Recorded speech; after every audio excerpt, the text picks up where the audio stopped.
السلام عليكم أحبتي طلبة الصف الأول متوسط. في هذا الفيديو نشرح تمارين تأكد من فهمك الصفحة 22 اللي هي من النقطة 1 إلى النقطة 15. أول سؤال اللي هو من 1 إلى 4 يحل باستعمال الحساب الذهني، يعني بدون خطوات مباشرة أنطي نتيجة X. طبعا هو من يسأل هسه مثلا بالنسبة لهذه النقطة الأولى، من يسأل هنا يقول حل معادلات الجمع والطرح باستعمال الحساب الذهني، يعني يريد من عندي قيمة X بصورة مباشرة، يعني باستعمال الحساب الذهني بدون خطوات حل. فنجي هنا نكتب 1 اللي هو قيمة X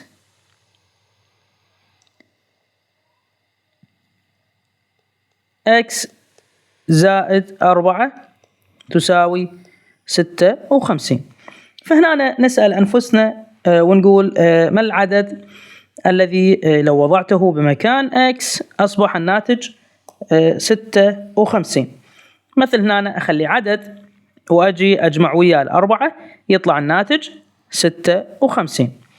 طبعا إذا أجي أطرحهم أشوف الفرق بيناتهم هو الناتج، طبعا يعني الإكس هي 52، فأكتب 52 زائد 4 راح يطلع عندك الناتج 56، يطلع ناتج 56. إذن قيمة إكس أكتبها هي 52.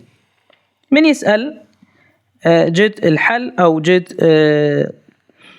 حل المعادلات، معناها يسأل عن قيمة X، يسأل عن قيمة X أو Y أو Z أو عن أي متغير.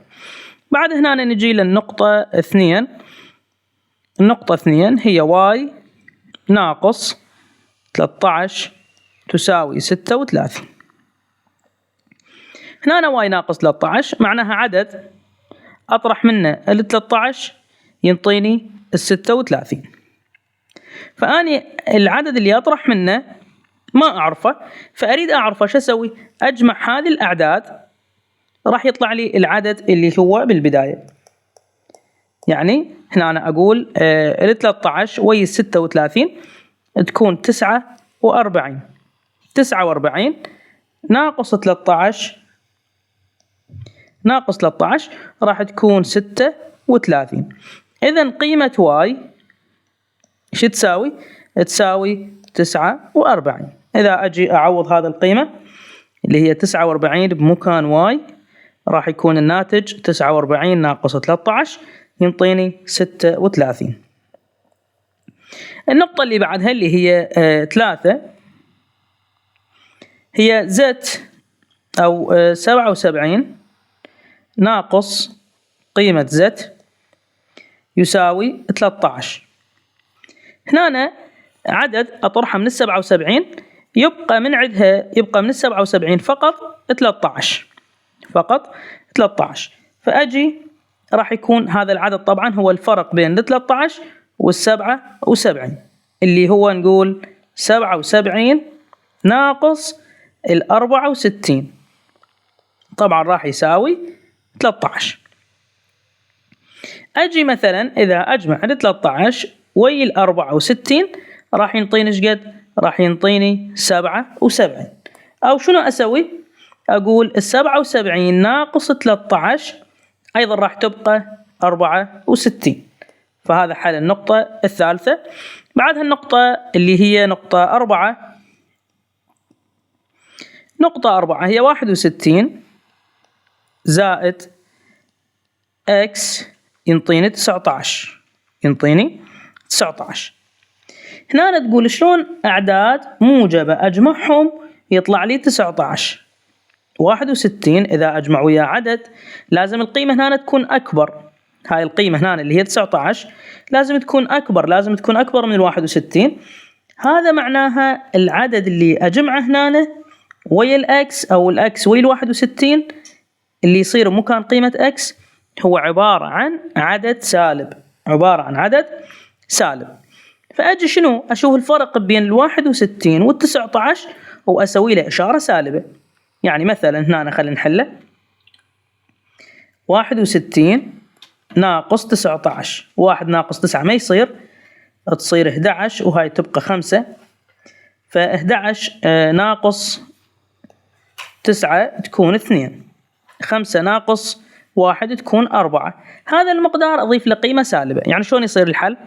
يصير 61 زائد سالب 42 يساوي 19.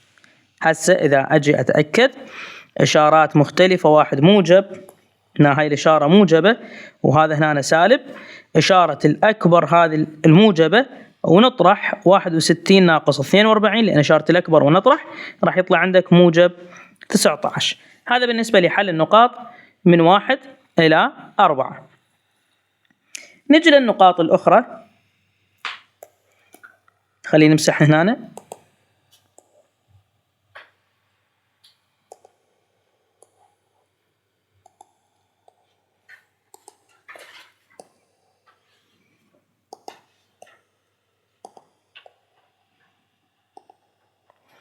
النقطة اللي هي رقم 5، نقطة رقم 5 شنو عندي؟ عندي حل معادلات الجمع والطرح باستعمال العلاقة بين الجمع والطرح. هذا يعتمد على الحلقة السابقة اللي هي جميع حالات الجمع تحل بالطرح، وحالات الطرح فقط حالة تحل بالجمع والبقية بالطرح، يعني نفس الجدول اللي سويناه بنهاية الحلقة السابقة. فعندي هنا x زائد 24 يساوي 15. شنو أسوي أني؟ حالات الجمع تحل بالطرح، أجي أحول هذا المقدار اللي هنا وإشارة هاي الموجبة أحولها إلى سالبة. فش تصير؟ تصير x تساوي 15 تبقى بمكانها، هذا الموجب يصير سالب وتنزل إلى 24. إذن x تساوي هنا لأنه الصغير بالبداية وبعده عدد كبير والعملية طرح فالناتج يكون سالب. بعدها أطرح بالعكس، أقول 24 ناقص 15 راح يكون الناتج 9، يكون الناتج 9. إذن بعدها النقطة، أو عفوا خلص هذا حل هذه النقطة. نجي للنقطة رقم 6 اللي هي y ناقص 78 يساوي 23 اللي هي هذه النقطة. هنا جميع حالات الطرح، عفوا إذا طرحوا المتغير بالبداية، والعملية طرح راح تحل بالجمع، فتصير y تساوي 23 مكانها. أنقل هذا المقدار هو والإشارة مالته وحول إشارته إلى موجب، فيصير موجب 78. y تساوي 23 وال78 أجمعهم.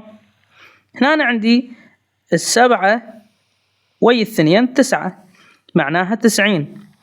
90 وياها إيش قد؟ وياها 11 فتكون 101. تكون 101، أو تجمعها بالطريقة العمودية العادية أيضا تعطيك نتيجة صحيحة. نقطة 7 اللي هي x زائد 22 شنو تساوي؟ تساوي مطلق سالب 42. هنا أنا بالبداية أخلصها من المطلق، أنزل هذا المقدار نفسه وبعدها 42 تطلع موجب. حالات الجمع تحل بالطرح فتصير تساوي 42. هذا المقدار أحول لهاي الجهة وأغير إشارته يصير سالب 22، وبعدها x تساوي 40 ناقص 20 يبقى 20، و2 ناقص 2 تبقى 0 فيكون فقط 20. زين، النقطة 8 هذه النقطة الثامنة اللي هي 18 ناقص y تساوي مطلق سالب 18. أخلص 18 من المطلق تكون موجبة. زين، هنا أنا شنو يصير عندي؟ 18 ناقص قيمة y يبقى الناتج نفسه 18، يعني 18 بقت نفسها ما تغيرت. هذا معناها قيمة y 0. فإحنا حالات الطرح تحل بالطرح، اتفقنا. إذا المتغير بالنص تحل بالطرح، فتصير y تساوي 18 ناقص 18، راح تكون قيمة y صفر، تكون قيمة y صفر بهذه الصورة. زين، نجي للأسئلة اللي بعدها اللي هي علاقة الجمع والطرح، أو عفوا علاقة الضرب والقسمة.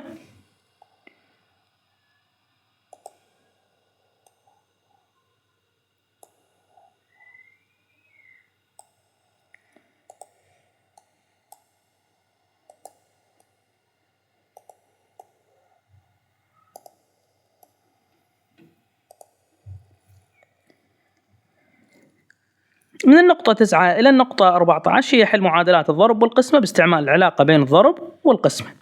نجي هنا نقطة 9. نقطة 9 هي 8 في y تساوي 64. اتفقنا أنه الضرب أو جميع حالات الضرب تحل بالقسمة، جميع حالات الضرب تحل بالقسمة. إذن تساوي y تساوي 64 تقسيم 8، هذا المقدار أحوله هنا والضرب أحوله إلى قسمة، فy تساوي 64 تقسيم 8، 8 في 8 يعني الناتج يكون 8. من أتحقق أضرب 8 في 8 يرجع الناتج 64. زين، نقطة 10. النقطة 10 هنا تقول x تقسيم 7 تساوي سالب 16. هنا الحالة قسمة بس المتغير بالبداية تحل بالضرب، تحل بالضرب. زين، شنو نقول هنا؟ نقول y أو عفوا x تساوي سالب 16، القسمة حولها هنا هي والسبعة وتصير ضرب 7، يعني القسمة تحول إلى ضرب إذا كان المتغير بالبداية هذا الإكس بالبداية مثلا تصير ضرب. زين، هسه نجي نقول 16 في 7، 7 في عفوا في 7، 7 في 6 42، 2 4 باليد، و7 في 1 هي 7 و4 تكون 11، يعني الناتج 112 بقيمة سالبة، 112 سالبة. هذا شنو؟ قيمة x، قيمة x. زين، النقطة اللي بعدها نقطة 11. نقطة 11 هي 12n، 12n يساوي سالب 84. هذا هنا 12 و n، طبعا بين ال 12 وال n اكو علامة ضرب، يعني بين المعامل والمتغير اكو علامة ضرب، فاحنا اتفقنا علامات الضرب او جميع علاقات الضرب تحل بالقسمة، فيكون n يساوي سالب 84 تقسيم 12. ال n تساوي ال 84 ايش كم؟ 12. خلينا نشوفها إذا بيها 7 أو لا. هنا نقول 7 في 12 أو 12 في 7، 7 في 2 14، 4 1 باليد، 7 في 1 7 و1 8، إذن 84، إذن بيها 7، بيها 7. أما تحلها بالضرب يعني تقول يا عدد ضربة في 12 ينطيني 84، أو تقول بالقسمة الطويلة. زين، نجي للنقطة 12. نقطة 12 هي مطلق سالب 3 في المتغير m تساوي 39. نخلص الm من المطلق أو الn تكون بهاي الصورة، أو عفوا نضيف الضرب حتى إذا ما نضيفه ما يأثر، تساوي 39. احنا قلنا الضرب يحل بالقسمة، جميع حالات الضرب تحل بالقسمة، فنجي نبقي الأم بهاي الجهة، وهنا 39 بمكانها، وهنا تصير تقسيم 3 لأن جميع حالات الضرب تحل بالقسمة. هنا الأم بمكانها، ال39 إيش كم 3 طبعًا واضح 13، أو أسويها قسمة طويلة بهذه الصورة. هنا الرقم اللي بالبداية صاير 39 اللي هو مقسوم، وهنا المقسوم عليه، ف3 إيش كم 3 بها 1، 1 في 3 تكون 3، وأطرح يبقى 0. أنزل ال9 إيش كم 3 بها 3، 3 في 3 عفوًا 9 من أطرح ينطيني 0. إذا ناتج القسمة هو 13 مثل ما هنا خلينا قيمة اللي هي 13. إذا هذا حل النقطة 12. بقى لنا 3 نقاط. خلينا نشوف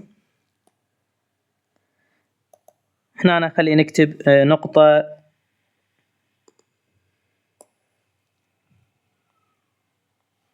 خلينا نكتب نقطة 13 هنا اللي هي 33 تقسيم واي يساوي سالب أو مطلق سالب 11. أنزلها نفسها وأتخلص من المطلق، وهنا يطلع موجب 11. هنا اتفقنا أنه القسمة أو حالات القسمة إذا المتغير بالوسط الحالة تبقى قسمة. يعني شو تصير؟ هنا بهاي الصورة واي تساوي عفوا 33 تقسيم 11، يعني الكبير تقسيم الصغير. فهذا شو ينطيني الواي؟ الواي راح تكون 3. إذا أجي أتحقق آخذ هاي الثلاثة، أجي أخليها هنا بمكان قيمة واي، خليها بهذا المكان اللي هو مكان قيمة واي، فتصير 33 تقسيم 3 يكون الناتج هو 11، وبالتالي تكون قسمتنا صحيحة. النقطة 14 x تقسيم مطلق سالب 4 تساوي 136. أخلصها من المطلق تكون موجب 4 يساوي 136. احنا اتفقنا حالات القسمة إذا المتغير بالبداية تحول الحالة إلى ضرب، تحل بالضرب، يعني الإكس تساوي 136 في 4. هنا نجي نسويها عمودي، 136 في 4، 6 في 4 24، فتكون 4 و2 باليد، 4 في 3 12 و2 تكون 14، و1 باليد تكون 5، 4 في 1 4 و1 5، فتكون الإكس هي عبارة عن 544. إذا أجي أتحقق أخلي 544 مكان قيمة إكس وأجي أقسمها على 4 راح يطلع الناتج 136. هذا هو حل النقطة 14. نجي نحل النقطة اللي هي الأخيرة من هذه التمارين اللي هي 15.